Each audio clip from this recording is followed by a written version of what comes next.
The chamber was built to intimidate. That was the honest truth of it. The Imperial Council Hall on Vorith Prime had been designed by architects who understood power, who knew that high ceilings made visitors feel small, that cold stone floors swallowed sound so voices carried thin and uncertain, that the raised dais where the council sat put every delegation below eye level by exactly enough to matter. Thousands of species had stood on that floor over the centuries. Most of them had left agreeing to things they hadn't planned to agree to. The human delegation walked in like they hadn't read the architectural memo. There were 3 of them. Ambassador Yara Ose led, her footsteps unhurried on the pale stone. She was a small woman by human standards, compact, dark-skinned, with close-cropped hair going silver at the temples. She carried no weapon visible to any scanner in the room. She carried no entourage. Just 2 aides at her back, both younger, both wearing the same calm expression she wore, as if they had all agreed on it before walking through the door. Imperial Assessor Vorak watched them cross the floor from his position at the council table. He was Vithrani, tall, blue-gray, with 4 upper arms folded across his chest in the traditional posture of formal authority. He had been conducting alliance audits for 30 years. He had a sense for delegations that understood what was happening to them and delegations that did not. He could not read the humans. That was mildly irritating. The session opened with the standard formalities: planetary designation, alliance tier confirmation, years of membership. Earth, Tier 1, 83 years. The clerk read the numbers in the flat tone used for things that were about to change. Vorak let the formalities finish before he stood. The Council has completed its review of Earth's military contribution record, he said. His translator rendered it in the clean, neutral tones the chamber used for official proceedings. The findings require discussion. Ambassador Osai nodded once. She had taken her seat at the delegation table below the dais. Her hands were folded on top of it. Her datapad sat to her right, untouched. Vorak activated the display above the council table. Numbers filled the air in glowing columns. Human performance metrics from joint operations spanning 4 decades. Physical endurance scores. Reaction time indices. Wound recovery rates. Comparative lethality assessments measured against 17 other Tier 1 species. In every recorded joint engagement, Vorak continued, human units ranked at or near the bottom of physical performance metrics. Lowest recorded healing factor among Tier 1 members. Shortest natural lifespan. No documented psionic capacity. No natural armor. No inherent toxin resistance. He paused for the numbers to settle into the room. The Council does not question Earth's dedication to the Alliance. The question is one of genuine military utility. One of the other Council members, Assessor Dreen, a Salhari with pale eyes, leaned forward. We have also noted that in 41 joint operations, human units were never deployed to primary engagement zones, only secondary support and auxiliary functions. That is consistent with the record, Vorak confirmed. He looked at Yara. She was looking at the numbers in the air above her. Her expression had not changed since she walked in. The motion before the Council, Vorak said, is to reclassify Earth's alliance standing from Tier 1 to Tier 3 observer status. This would reflect the practical realities of the contribution data and allow the Council to allocate Tier 1 resources to members better positioned to carry them. He waited for the protest.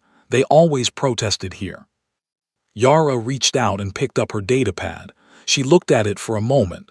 Then she set it back down. Assessor Vorak, she said. Her voice was even. Not loud, not soft, just placed in the room with the confidence of someone who had never worried about being heard. Can I ask a procedural question before we go further? You may. The contribution data you're referencing, the performance metrics, the deployment records, the engagement outcomes, where did that data originate? Vorak glanced at the clerk. Standard submission. Earth filed its military contribution reports through the Alliance Documentation Protocol. Every member does. Right, Yara said, so the data came from us. A small silence. That is correct.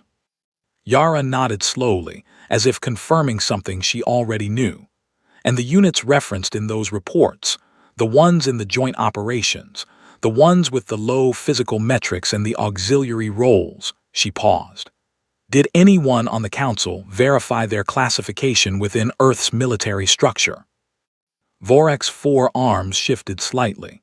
Classification verification is not standard protocol for contribution reports. I know, Yara said. She picked up her datapad again. This time she turned it over once in her hands, a small, idle movement. Then she set it down with a quiet click on the stone table. Those weren't our soldiers, she said. The words were not loud. They were not dramatic. She said them the way someone states a correction to a minor arithmetic error, patient, slightly apologetic for the inconvenience. The chamber went still. Assessor Dreen's pale eyes shifted. Two other council members exchanged a look. Vorek kept his expression arranged into the professionally neutral configuration he had spent 3 decades perfecting, but something behind it had gone very slightly wrong. I'm sorry, Dreen said. Units in your data, Yara said. She folded her hands again. They weren't soldiers, not in any classification that Earth's military uses for that word. They were auxiliary reserve volunteers, civilian adjacent, people with basic training who agreed to participate in joint operations because the Alliance asked for bodies and we provided them. She tilted her head a fraction. We gave you exactly what the documentation protocol asked for, contribution units. We contributed units. You're saying, Vorek began. I'm saying the data is accurate, Yara said. Those people performed exactly as documented. I'm not disputing a single number in your report. She looked up at the glowing columns of metrics. I'm just telling you they were not representative. The silence that followed had a different texture than the one before. That one had been the silence of a chamber waiting for something to happen. This one was the silence of a chamber in which something already had. Vorek looked at her for a long moment. If those units were not representative of Earth's military capacity, he said carefully, then what was your reasoning for not deploying representative units? Yara considered the question with what appeared to be genuine thoughtfulness. No situation in our joint operational history warranted it, she said. Assessor Dreen made a sound that wasn't quite a word. Counselor Marin, the eldest member of the table, a gray-furred Helvasi who had said nothing until now, leaned forward very slightly. Her voice was quieter than the others. Ambassador, are you telling this council that in 83 years of Alliance membership, across 41 joint operations, Earth never once encountered a situation it considered serious enough to deploy its actual military? Yara looked at her. Something in the look wasn't unkind, but it wasn't soft either. That's correct, she said. Counselor Marin sat back. One of Yara's aides, the younger one, a man named Reuben who had been still as furniture since they sat down, shifted almost imperceptibly in his seat. Not from nerves, from something else, a kind of patience that had its own weight. Vorek pulled up the motion document on his display. He looked at it. He looked at the human delegation. The motion was still on the table. The numbers were still in the air. Nothing had technically changed in the procedural sense. But the room had changed. The council will require time to consider your statement, Vorek said finally. The words came out more carefully than he intended. Of course, Yara said. She picked up her datapad and stood. Her aides rose with her, movements synchronized not by drill but by familiarity, the easy coordination of people who had worked together for a long time in rooms where things mattered. She paused at the delegation table. I would suggest, she said, not looking up, that before the council finalizes any motion, your intelligence office cross-references the contribution data with Earth's Defense Classification Registry. She finally looked up. Not because I'm requesting it, just because it will save time later. She nodded once to the council. Then she walked out, the same unhurried pace she had walked in with, her footsteps quiet on the stone. Her two aides at her back. The chamber sat in the silence she left behind. Vorek stared at the glowing columns of metrics, the low scores, the auxiliary designations, the 41 operations where human units had done support work and nothing more. He had presented those numbers as evidence of weakness. He was beginning to feel, in a way he could not yet articulate, that they were something else entirely. He closed the motion document without archiving it. For the first time in 30 years of conducting Alliance audits, Vorek went back to his office and pulled up a blank investigation file before the session was even formally adjourned. He stared at it for a while. Then he started typing. Seal had been an intelligence analyst for the Imperial Council for 11 years. She was good at it, not in the way that got you promoted into rooms with windows. She was too quiet for that, too likely to sit still with a problem for 3 days before saying anything about it. But she was good in the way that mattered, which was that when she pulled a thread, she pulled the right one, and she didn't let go until she understood what it was attached to. Vorek had assigned her the Earth cross-reference at the end of the session, a formality, he'd said, background verification before the council resumed deliberations, standard due diligence. He had said it like he believed it. Seal didn't think he believed it. She started where any analyst started, the public record.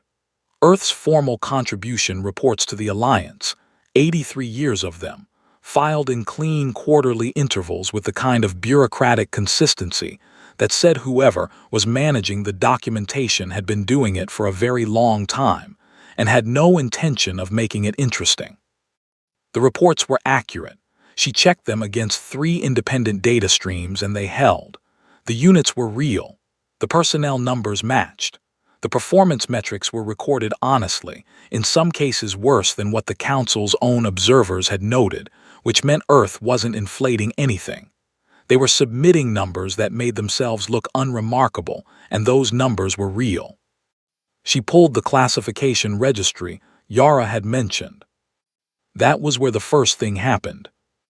The contribution units, the auxiliary reserve volunteers and the joint operation reports, sat in a classification bracket that Seal had to look up. She wasn't familiar with the designation.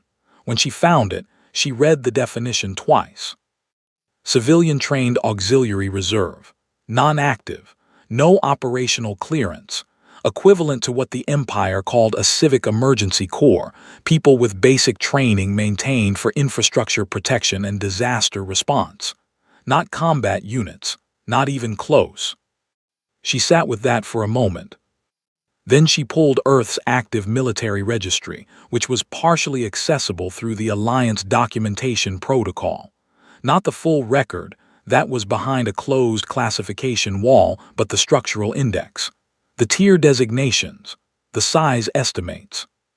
The auxiliary reserve that had participated in 41 joint operations represented, by the structural index, approximately 4% of Earth's total documented military personnel. Seal read that number again.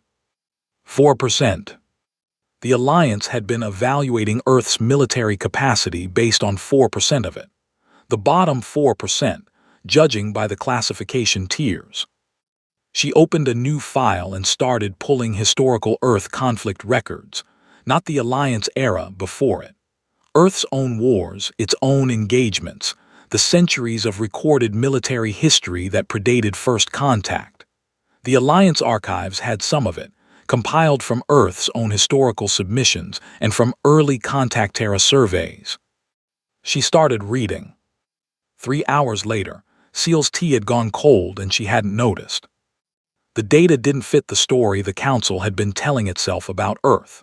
She kept looking for the explanation, the asterisk, the exaggerating factor, the methodological note that would bring the numbers back down to something that made sense alongside the auxiliary unit performance scores. She didn't find one. She found a small moon called Calder's Rock instead.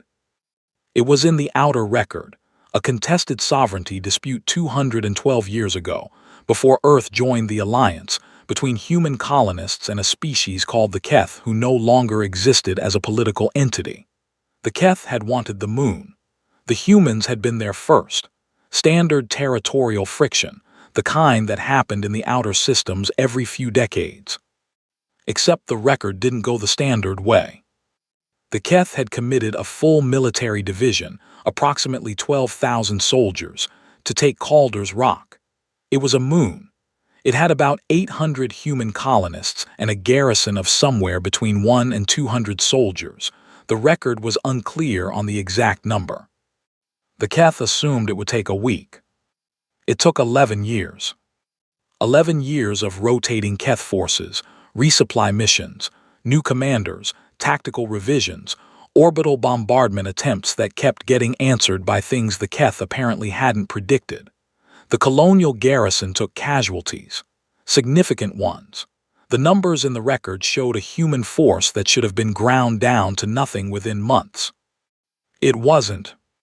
On year 11, the Keth commander filed a report recommending withdrawal. The report cited unsustainable attrition ratios and engagement patterns inconsistent with projected human military capacity. The Keth pulled out. The moon remained human. The Keth eventually stopped being a political entity for reasons the historical record attributed to other factors, but Seal noticed that their military confidence had never quite recovered from Calder's Rock.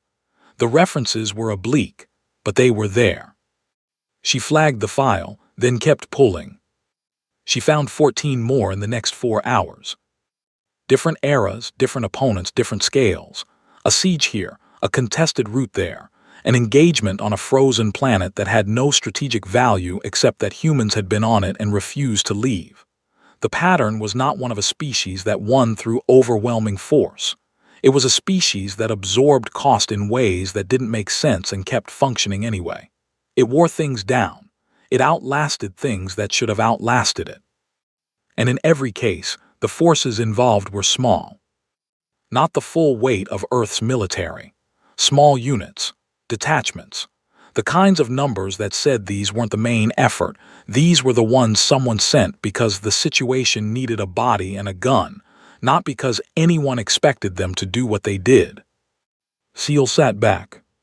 She was thinking about the auxiliary reserve units, the 4% at the bottom, the ones that had participated in 41 joint operations and logged mediocre numbers while never being asked to do anything important. She was thinking about what the data looked like on the other 96%. She didn't have access to that data. It was behind the closed classification wall. Earth had never submitted it, which meant the Alliance had never asked for it. Which meant for 83 years, the Council had been assessing Earth's military value based on the equivalent of asking to see a species clerks, and then deciding they weren't good fighters. Seal pressed her hands flat on her desk. She thought about the way Yara Osai had set down her datapad in the Council chamber, the small click of it on stone, the folded hands, the patience that didn't look like patience, that looked like someone waiting for a conclusion they already knew was coming. No situation warranted it. That's what she had said. 41 joint operations, 83 years, and not once had Earth looked at any of it and thought, this is serious enough. Seal opened a message to her superior, Senior Assessor Vorak. She typed and deleted 3 different versions of what she wanted to say, because all 3 of them sounded wrong when she read them back, too alarmed, or not alarmed enough, or clinical in a way that missed the thing she was actually trying to convey. She settled on 4 lines. The contribution units were auxiliary reserve, non-active classification. They represent roughly 4% of Earth's total documented military structure. We have never seen a human soldier, not a real one. She sent it. Then she pulled up the closed classification index, not to breach it, just to look at it. To look at how many entries were behind that wall, how many files Earth had submitted into sealed storage, accessible only by mutual consent, never requested. The index had a counter, just a number, no details, showing how many sealed documents existed in Earth's restricted partition. Seal looked at the number. She looked at it for a while. Then she closed the index, opened her message history, and stared at the 4 lines she had sent to Vorak until she heard back from him 12 minutes later. His message was 2 words: keep pulling. She kept pulling. By the time the building's overnight lights shifted to low, Seal had built a picture that she kept turning over in her mind, looking for the angle that made it less significant. She couldn't find one. Somewhere on Earth, there were soldiers that no one in the galaxy had ever seen, not in 83 years of alliance, not in any joint operation, not in any engagement large enough to make the public record in a way that connected to a human flag. They existed behind a wall Earth had built quietly, over decades, while attending council meetings and filing paperwork and nodding along to assessors who told them their metrics were disappointing. Seal thought about Calder's Rock again: 800 colonists, 200 soldiers. 11 years. And those weren't even the real ones. The Imperial High Council did not panic. That was important to them, the not panicking. They were the governing body of a civilization that spanned 400 star systems and had maintained order across species that could not agree on the correct number of limbs a person should have. Panic was for lesser institutions. What they did instead was call a closed session and speak very quietly for a long time. Vorak presented Seal's findings in full. He walked through the auxiliary classification, the 4% figure, the Calder's Rock record, and the 14 other historical engagements that Seal had flagged. He presented them without editorial, the way a doctor reads a scan result to a patient before the conversation about what it means. The room was quiet in a way that had weight to it. Counselor Marin was the first to speak. She asked the question everyone was sitting on: what is behind the classification wall? Earth has not authorized access, Vorak said. We haven't requested it, Dreen said. We are requesting it now, said Counselor Marin. The formal request went out within the hour. Alliance protocol required a response within 10 standard days. Earth acknowledged receipt of the request in 4 minutes, which was itself a small, notable thing, because 4 minutes meant someone had been waiting for it. The response to the actual request came 3 days later. Earth submitted 1 file. 1. The accompanying note from Ambassador Osai was brief. In the interest of the Council's ongoing review, Earth is providing access to 1 declassified operational record. We believe it will address the Council's immediate questions. Vorak stared at the note for a moment, then he opened the file. It was called the Meridian Protocol. The operation had taken place 42 years ago. A contested transit corridor in the outer systems, no alien observers, no joint operation framework, a purely human engagement against a hostile force that the record identified only as the Veskari Collective. The Veskari did not appear in current Alliance records. Vorak checked. They were not a member species, not a recognized political entity, not listed in any active diplomatic registry. He made a note to find out what had happened to the Veskari Collective. He kept reading. The engagement parameters were, on their face, unremarkable. A human unit had been cut off from extraction during a retreat. Standard military misfortune. The kind of thing that happened to everyone. The unit was designated Meridian Team, 12 personnel. The hostile force surrounding them numbered in the thousands. The record listed 4,200 Veskari combatants in the engagement zone, with more in supporting positions beyond the immediate perimeter. 12 humans. Surrounded. 0 viable extraction window. Vorak passed the file to the Council's War Analysis Division and told them to review it completely before the next session. He didn't tell them what was in it. He wanted clean reactions. He got them. The analysis team came back in 3 days. They requested a second review period. Vorak gave it to them. They came back again and asked for a meeting rather than filing a written report. That was the moment Vorak understood the file was real. The analysts sat around the table and walked through it section by section. The 12 Meridian personnel had held their position for 19 days. Not defensively. They had fortified, yes, but they had also conducted 18 separate offensive operations during those 19 days. Raids, disruptions, elimination of command assets in the surrounding force. Actions that a surrounded unit with zero extraction window had no strategic reason to conduct unless the goal was not survival. Unless the goal was something else. On day 19, the Meridian team had counterattacked. The analysts used the word counterattacked, and then sat quietly while Vorak absorbed what that meant for a team of 12 surrounded by 4,000. 9 of the 12 walked out of the engagement zone, moving through former enemy territory, unimpeded. Every Veskari combatant in the theater was accounted for in the casualty records. All of them. The room was very quiet for a while. One analyst, a young Helvasi named Torin who had studied military history for 20 years, said that he had reviewed the engagement pattern, and the only comparable operational behavior in his database was a category of warfare that most species used for large-scale theater operations: coordinated multi-vector assault, systematic priority targeting, force multiplication through psychological disruption. 12 people, he said, had conducted a theater-level campaign. Were they enhanced? Counselor Dreen asked at the session. Technological augmentation, external support. Vorak had checked. Standard issue equipment consistent with the era, no augmentation recorded. Could the record be fabricated?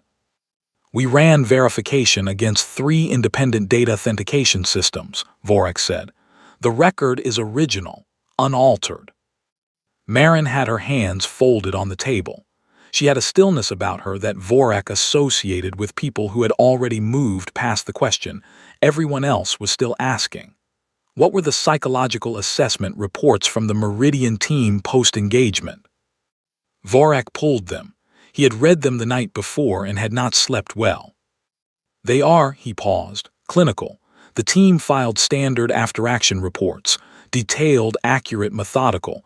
They noted casualties on their side. They documented objectives met. They flagged items for equipment improvement. He looked at the table. There are no distress indicators, no trauma flags, no anomalous language. He set down the report. They wrote about it the way a tradesperson files a summary at the end of a job, he said. They were not frightened. They were not traumatized. They were, he searched for the word, working.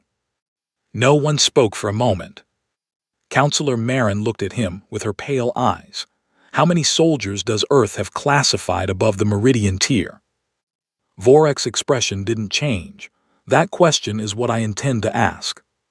He requested a formal session with Ambassador Osai the following morning. She arrived with the same 2 aides, the same unhurried pace, the same expression. Reuben, the younger aide, set a portfolio on the delegation table and did not open it. The other aide, a woman named Lynn, sat with her hands in her lap and watched the council table without appearing to watch anyone in particular. Vorak asked the question directly. Ambassador, the Meridian Protocol has been reviewed by our analysis team. We have no follow-up questions about the record itself. He paused. We have one question. How many soldiers does Earth have classified at or above the Meridian operational tier? Yara looked at him. She didn't look at her datapad. She didn't look at her aides. That's not a number I'm authorized to share, she said. The silence afterward was not like the silence after her first statement in the original session. That one had been surprise. This one was something different. This one had edges. Vorak nodded slowly. He had prepared for this answer. He had not been prepared for how it would feel to receive it, the understanding, arriving fully formed and unwanted, that Earth was not refusing because the number was embarrassing or strategically sensitive in a conventional way. Earth was declining to share it because sharing it would change something that couldn't be changed back. I understand, he said.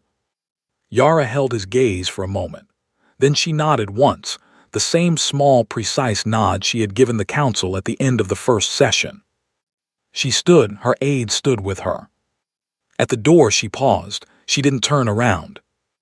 The Meridian team's personnel files are included in the protocol document, she said. If your analysts want to read them, the personal histories, the backgrounds, the enlistment records there in the appendix. A pause. They volunteered for that mission, all 12 of them. She left. Vorak sat at the council table after the chamber emptied. He thought about 12 people who had volunteered to be surrounded by 4,000, who had spent 19 days in a position with no extraction window conducting offensive operations, who had written their after-action reports in the calm language of people doing a job they understood. He thought about the classified wall behind which Earth's full military record sat, undisturbed, in a partition no one had ever thought to ask about. 9 walked out. He kept coming back to that, not 12, 9.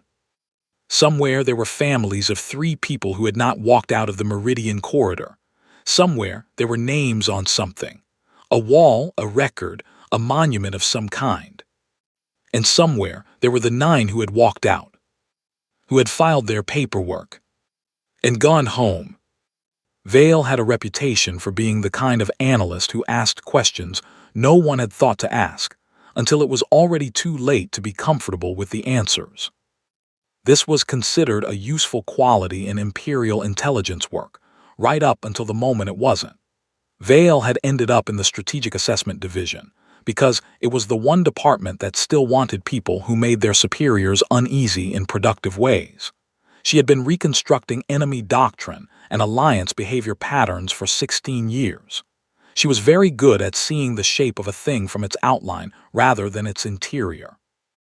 Vorak gave her the Earth file 2 days after the Meridian session. He didn't brief her on the Meridian protocol first. He gave her the raw material, 83 years of alliance behavior records, the contribution reports, the joint operation logs, the diplomatic correspondence, the council session transcripts, and told her to build a picture of Earth's strategic posture from the outside in. He wanted to know what Earth was doing and why. Vale spent 4 days with the material without sleeping much. On the 5th day, she walked into Vorak's office and stood in front of his desk and said, "They've been managing us." Vorak looked up. "For 83 years," Vale said. "Not manipulating, not deceiving, not exactly, just managing, calibrating their visible behavior to produce a specific perception, methodically and consistently across 8 decades. She set a summary document on his desk. Every concession in the record, every time Earth yielded on a trade negotiation or stepped back from a territorial question or allowed a council vote to go against their stated preference, I mapped the outcomes. She tapped the document. In 61 of 68 recorded concession events, the concession produced a de-escalation that benefited long-term alliance stability, not short-term Earth benefit, long-term stability. That could be diplomatic skill, Vorak said. It could be, Vale said, except for this. She turned to the second section of her summary. The joint operations, 41 engagements across 4 decades.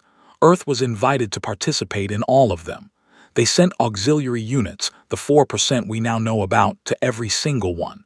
In 37 of those 41 operations, there was a moment during planning or early execution where the operation was at risk of failure.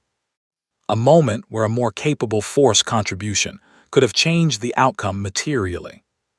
And Earth didn't escalate in any of them. Vale looked at him steadily. 37 times a human officer embedded with the joint command structure was in the room when the operation was struggling. 37 times they had the option to request authorization for additional asset deployment, Earth's actual assets. She paused. They never did. Vorak stared at the summary. They calculated that the situations didn't warrant it, he said slowly.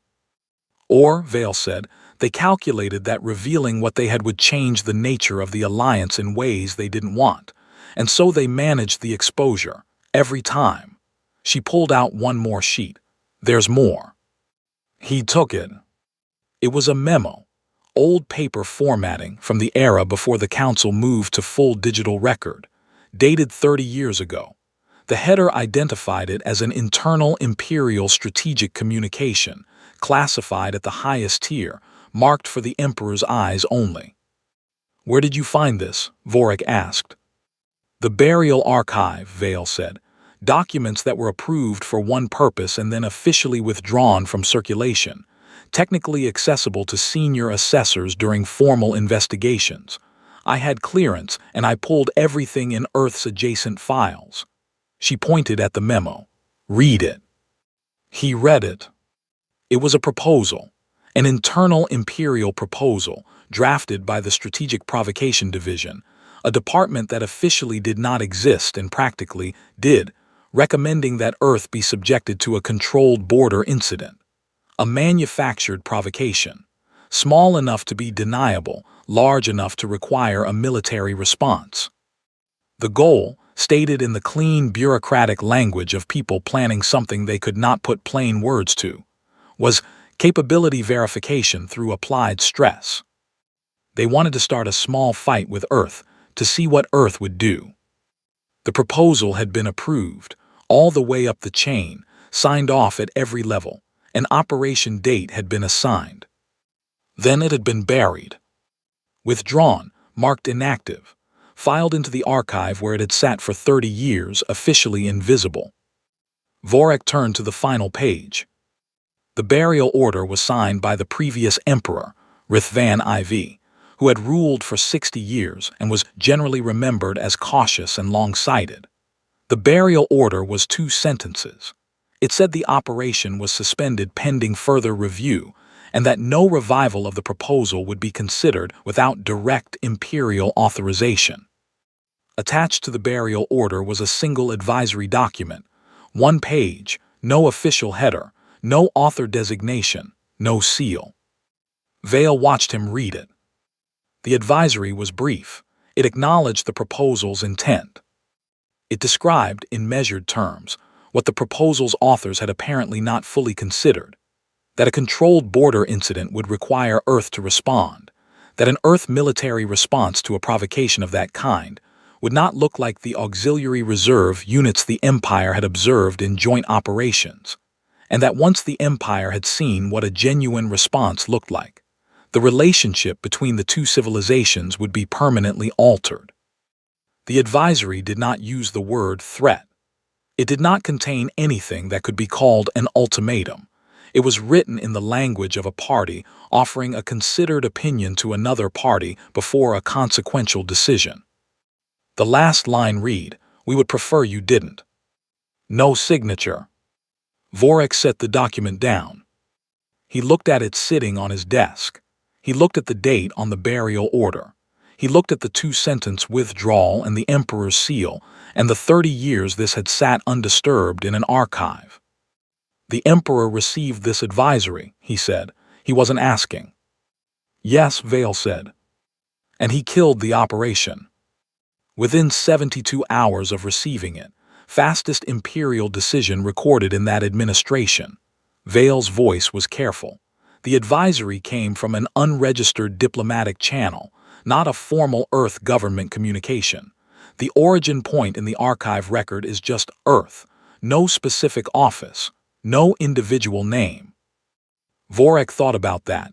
An unofficial document, no header, no signature, sent through a channel that didn't formally exist to stop an operation that officially never happened. And an emperor who had ruled for 60 years and presumably understood power had read it and buried the operation in 72 hours. He was frightened, Vorik said. Vale didn't answer that directly. He was informed, she said. The advisory didn't threaten, it described. It laid out what would happen in plain language and expressed a preference. She paused. Rithvan IV was not easily frightened.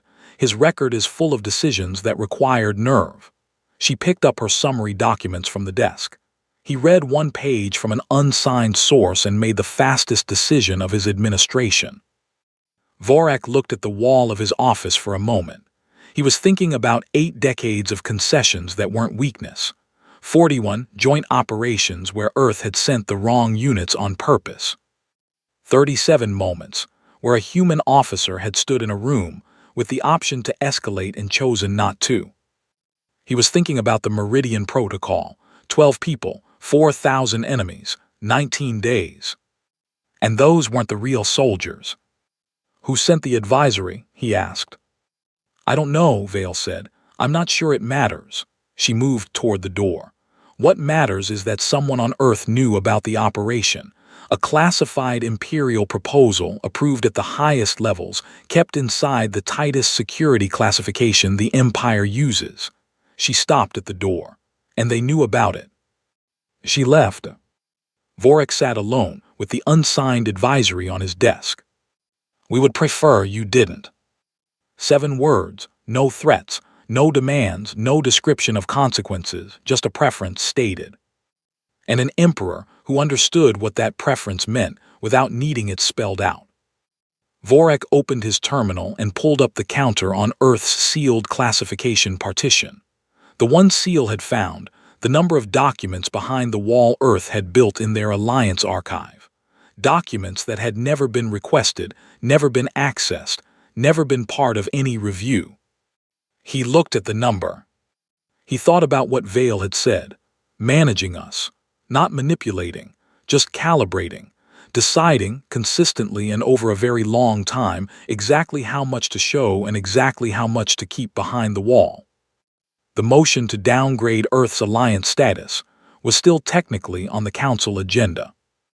Vorik closed the partition counter. He opened the motion document. He archived it. Not withdrawn, not voted on, just archived quietly, without fanfare, into the part of the Council record where things went when they were not going to be discussed again. Then he started drafting a different kind of document entirely.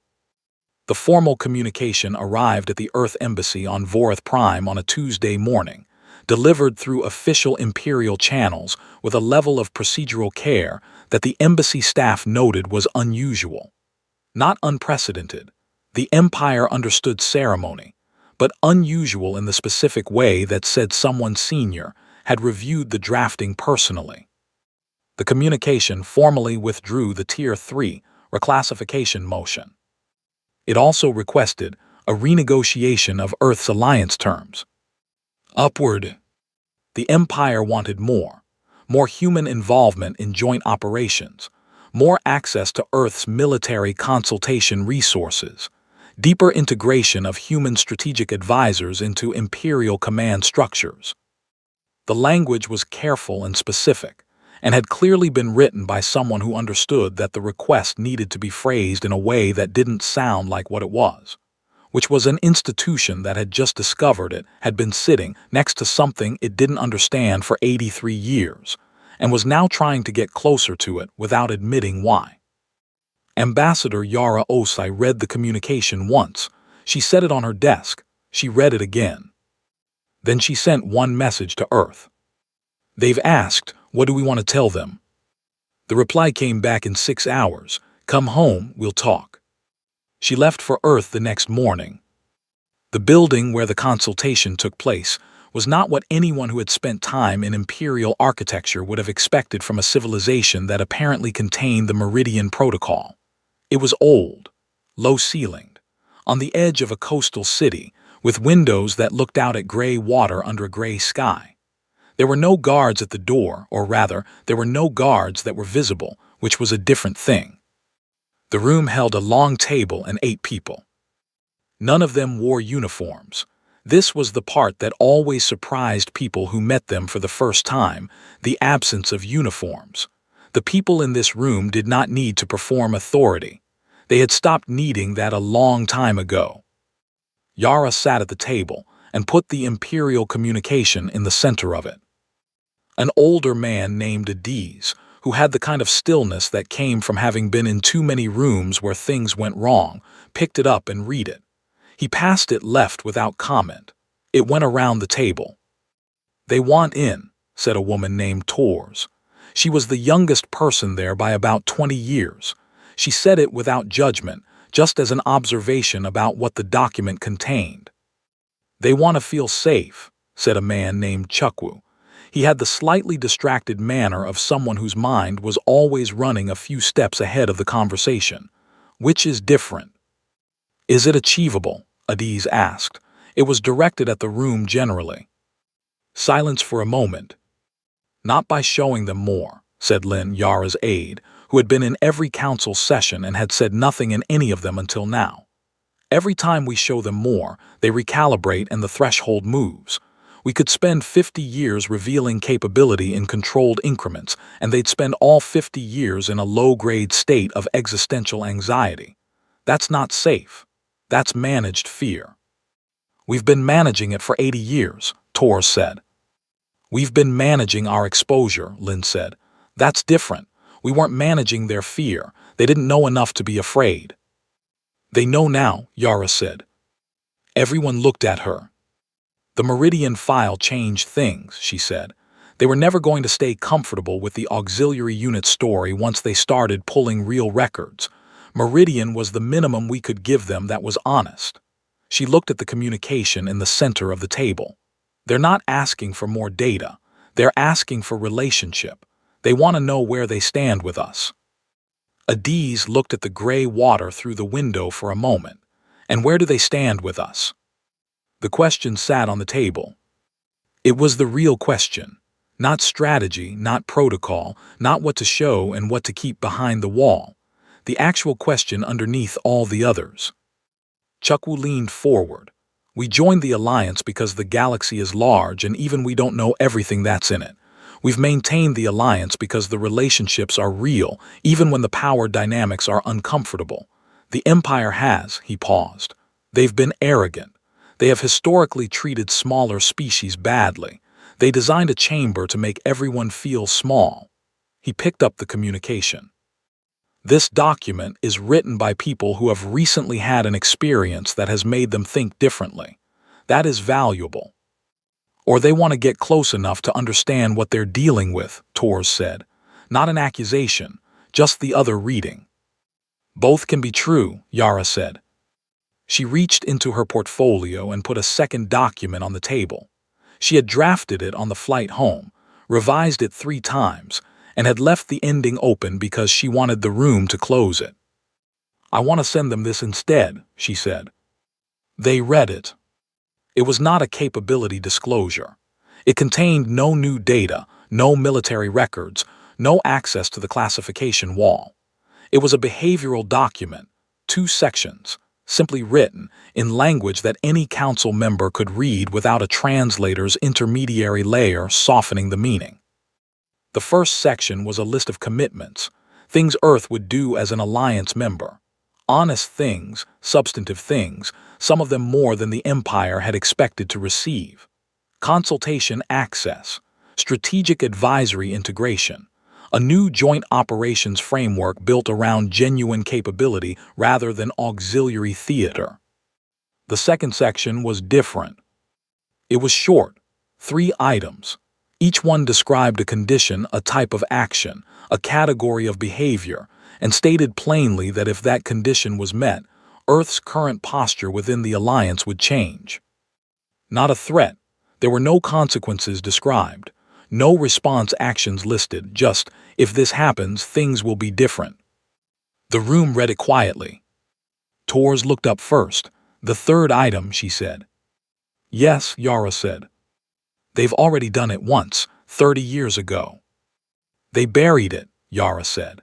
Someone in that administration understood what the third item meant without being told.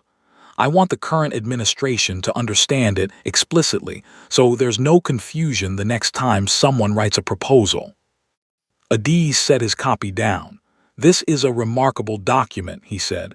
There was something careful in his voice. It is almost entirely an offer. It is generous in relative terms. Almost entirely, Tors said. The second section is not an offer, Adiz said. No, Yara said, it's not. He looked at her. Do you think they'll understand it? Vorek will, she said. She thought about the assessor in the chamber. The professional neutrality that had slipped, just slightly, in the moment after she said asterisk those weren't our soldiers asterisk. The man was not stupid. He was not unintelligent or incurious. He had looked at the Meridian file with the eyes of someone who wanted to understand rather than someone who wanted to dismiss. He'll read it correctly. Adiz picked it up again, looked at the second section one more time. "Send it," he said. The document arrived at the Imperial Council 3 days later. Vorak read it at his desk at the end of a session day when the building was mostly empty. He read the first section carefully, noting the specifics, the genuine substance of what was being offered. He recognized that this was more than the Empire had asked for in some respects. He understood that it was being offered freely, which was its own kind of signal. Then he read the second section. He read the 3 items. He sat with them for a long time.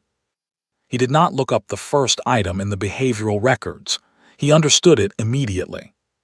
He did not need to look up the second item either. He had lived through the events it described. He had been a junior assessor at the time. He had filed reports on it. He turned to the third item. He read it. He sat back in his chair. His office was quiet. The building had that emptied quality of an institution after hours, when the procedural noise fell away and what was left was just walls and document lights and the low sound of a city outside. 30 years ago, someone in this building had approved an operation against Earth and then received a document that said we would prefer you didn't, and the Emperor had buried the operation in 72 hours. Everyone involved had assumed that was caution, good judgment, a wise ruler knowing when to step back. Vorak looked at the third item. The Empire had met the condition of the third item. 30 years ago. The buried operation was not caution. It was not the Emperor stepping back. It was the Emperor reading a document from a civilization that had sent auxiliary reserve units to 41 joint operations and wondering what was on the other side of that wall and making a decision about whether he wanted to find out that way.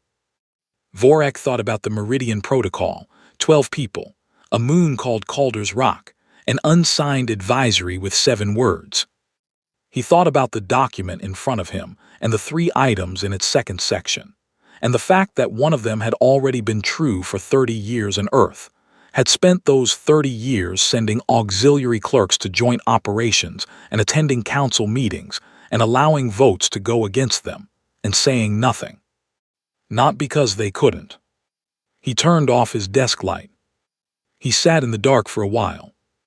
He thought about what it meant to sit next to something for 83 years without knowing what it was, to assess it and file reports on it and move to downgrade its status. To do all of that while the thing sat quietly on the other side of the table with its hands folded, contributing exactly what was asked for and nothing more, watching and waiting for a situation that warranted something different. He thought about whether that situation had ever been close. He thought about the 3 items. He decided he did not want to know how close it had been. In the morning, he would bring the document to Councillor Marin and the full council, and they would discuss the first section in detail, because the first section was a genuine and substantial offer and deserved a genuine and substantial response. He would make sure the second section was read in full. He would make sure they understood the difference between the 2 sections, what one was and what the other was. He would make sure they understood the third item in particular. But that was morning. Right now, Vorak sat in the dark in an empty building on a planet the Empire had built to be impressive, and he thought about 800 colonists on a moon who had held for 11 years, and 12 soldiers in a corridor who had written their after-action reports in the calm language of a job completed, and a civilization that had spent 83 years in an alliance and never once been asked the right question. He did not sleep well that night. Not because the list was long, because it was short. 3 items, and the Empire had already done one of them.